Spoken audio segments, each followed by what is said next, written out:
David Gandy, the supermodel who redefined modeling for men. Not just another face in fashion. He wasn't the typical mold. He didn't have that skinny, edgy look that dominated the early 2000s runways.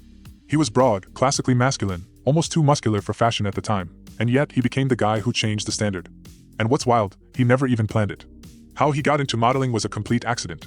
He didn't chase the spotlight. Someone else literally entered him into a modeling competition without him knowing, and he won. That moment flipped the entire trajectory of his life.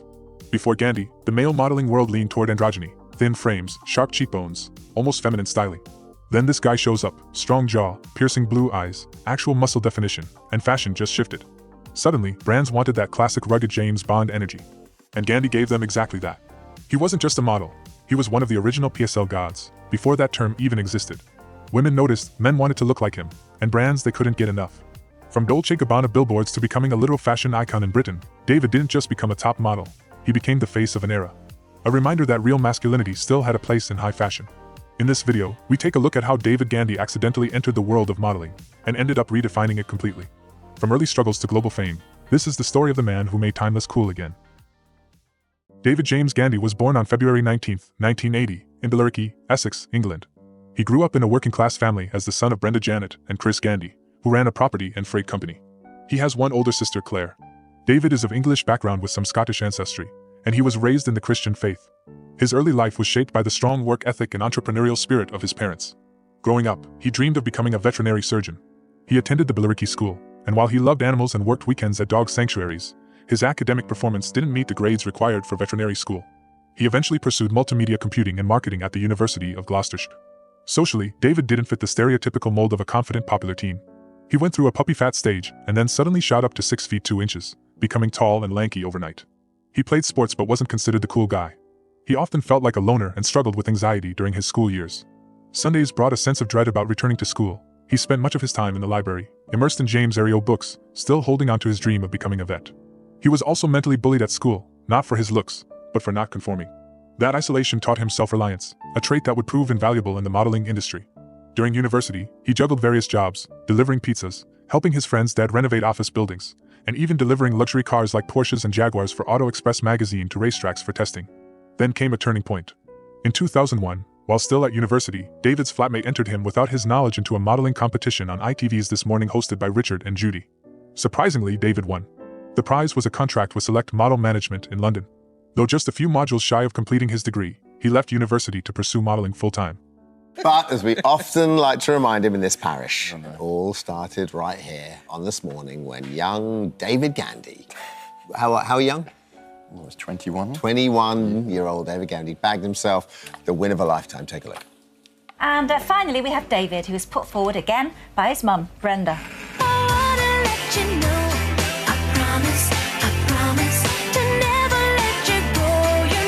Well, for some time now, they've commented in how good-looking model looks he has. And so we thought this was the perfect opportunity to try and do something about it. What do you think, Sarah? He's got that lovely dark-haired, blue-eyed mixture, which is very beautiful and very just classic good looks, I think. With 53% of the votes, you, the viewer, have chosen David to be the male face of 2001. So we should be seeing David in magazines and on the telly in the next few months. It'll all start to come out. Well done, David. See a lot more of you. Cheers. During the early years of his career, Gandy modeled for a wide range of brands including Shiatsi-chin, 7 for All Mankind, Zara, Marks & Spencer, Hugo Boss, Russell and Bromley, H&M, Carolina Herrera, and Massimo Dutti. His big break came in 2006 when he was chosen as the face of Dolce Gabbana. He began appearing annually in their apparel campaigns and fashion shows from 2006 to 2011, working alongside iconic models like Gemma Ward, Naomi Campbell, Noah Mills, and Adam Sen. In 2007, Gandy's international fame exploded with the launch of Dolce Gabbana's light blue fragrance campaign. The image of David emerging from the blue Mediterranean in white swim briefs, standing on a yacht off the coast of Capri, became iconic. The advert was filmed by Mario Testino and featured prominently in global campaigns, including a massive Times Square billboard in New York City. His rugged yet refined look redefined the standards of male modeling, which at the time leaned heavily towards slim androgynous builds. That campaign made him an instant global star.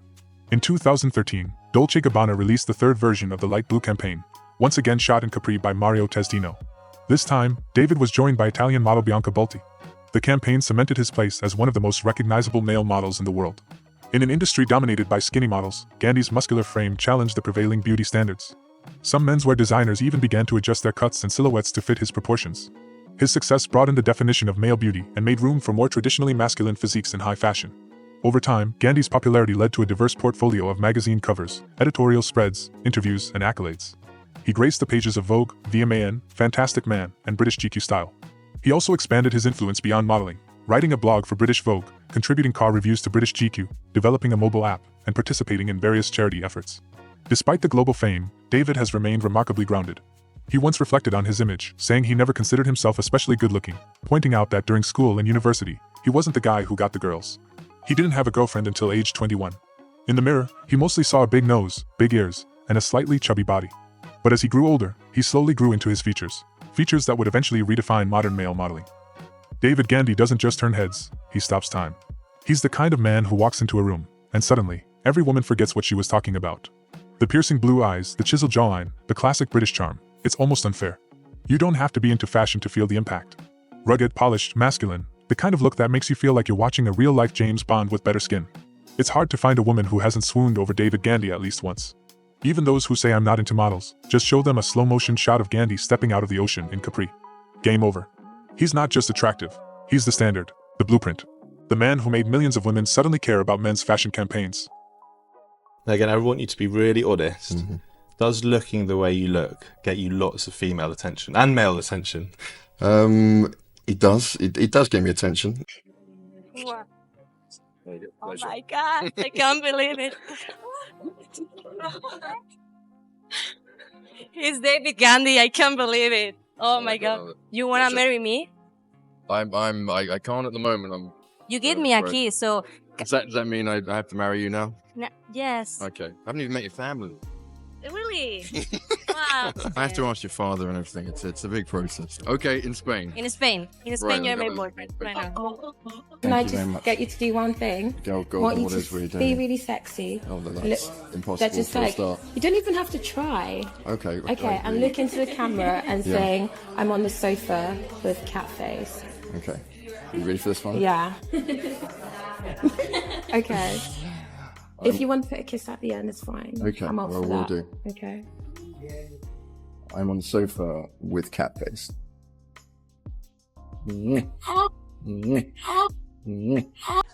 Who is your celebrity crush? Well, I would never ever name anybody, but I just did a video with this model. I don't know if you guys know him. His name is David Gandy. Yes. I know exactly who he is. Do you know who he is? I do know who he is. He's in the Dolce Gabbana. You know who he is. You know exactly who he is. Yeah, like the guy. I mean, this guy he's almost perfect. He's almost perfect. And it's not that he's perfect, like he's got a big nose, like, you know, it's like, but he's perfect. You guys have to see him. Sexy. And he's like, if I had a celebrity crush, it would be him. As David Gandy's career skyrocketed, so did his bank account. At a time when male models were barely recognized in the fashion industry, Gandy was breaking records. He didn't just become famous, he became the highest-paid male model in the world. Widely regarded as the most successful male model of all time, Gandy is both the highest-grossing male model in history and the only man to feature on Forbes' list of the world's highest-paid models more than once. Thanks to long-running contracts with brands like Dolce Gabbana and Marks & Spencer, along with major magazine features, ambassador roles, and licensing deals, Gandy consistently earned millions annually, a rare feat in an industry where female models usually dominate financially. According to multiple reports throughout the 2010s, his income placed him far above most of his male modeling peers. But what really set him apart was how he diversified his brand early. Gandy blogged for British Vogue, wrote car reviews for British GQ, and collaborated with fashion brands as more than just a pretty face. He took on roles as a creative consultant, product designer, and eventually became an entrepreneur in his own right. In an industry that rarely makes male models rich, David Gandy didn't just survive, he thrived. And in doing so, he set a new standard for what a male model could earn, represent, and become. Even someone like David Gandy, widely seen as the gold standard of male beauty, has wrestled with self-doubt. It's easy to assume that a man with billboard campaigns, magazine covers, and supermodel status must have always known he was attractive. But that's far from the truth. Growing up, Gandy didn't see himself as the handsome guy. He once admitted that he didn't have a girlfriend until he was 21, and that he never really considered himself good-looking. He said all he saw in the mirror was a big nose and a slightly chubby body. He often felt like a loner, not the cool kid in school, not the guy who got attention. That kind of honesty is rare in an industry built on image. But it's also what makes Gandy so relatable. Behind the campaigns and catwalks is a man who, like many of us, has questioned his own reflection. And yet, he turned that self-doubt into drive, and built a career that reshaped the entire modeling world. As one of the most recognizable faces in the fashion industry, it was only a matter of time before Hollywood came calling. David Gandy was offered some of the biggest blockbuster roles, from 50 Shades of Grey to 300, Rise of an Empire, and even Hercules. These were career-defining parts that could have catapulted him into mainstream movie stardom overnight. But Gandy made an unexpected move. He turned them all down. While most would chase the fame that comes with a hit film, Gandy remained grounded. He was already successful doing what he loved and didn't feel the need to prove himself through acting. For him, success wasn't just about saying yes to every opportunity. It was also about knowing when to say no. The roles didn't feel right, and rather than compromise his instincts, he chose to stay in his lane. Still, Gandy didn't rule out acting entirely. There were roles he found intriguing, characters he could see himself embodying, but only if the project aligned with his personal vision. He wasn't chasing fame, he was curating his career. One exception to his modeling-only path came in 2014, when he appeared alongside Jennifer Lopez in her music video for First Love. The result was cinematic and sensual, a black and white desert fantasy featuring the two embracing in raw emotional visuals. But behind the scenes, it was far from glamorous. The shoot was plagued with high winds, flying sand, freezing temperatures, and barely contained chaos. Despite the harsh conditions, the two managed to create a striking visual piece, one that added another layer to Gandy's polished image. In the end, while many expected him to pivot to Hollywood, Gandy remained focused on building a different kind of legacy, one shaped by intentional choices, timeless style, and authenticity. David Gandy lives in London with his long-term partner, Stephanie Mendoros, a family law barrister of Greek heritage. Together, they have 2 daughters. His role as a father adds a meaningful layer to his life, grounding him beyond the fashion world. And while Gandy carved his own path to the top, he wasn't the only one redefining male modeling. Sean O'Prye also made his mark, rising through the ranks to become one of the highest-paid male models in the world. Check out this video about Sean O'Prye, you'll definitely like it.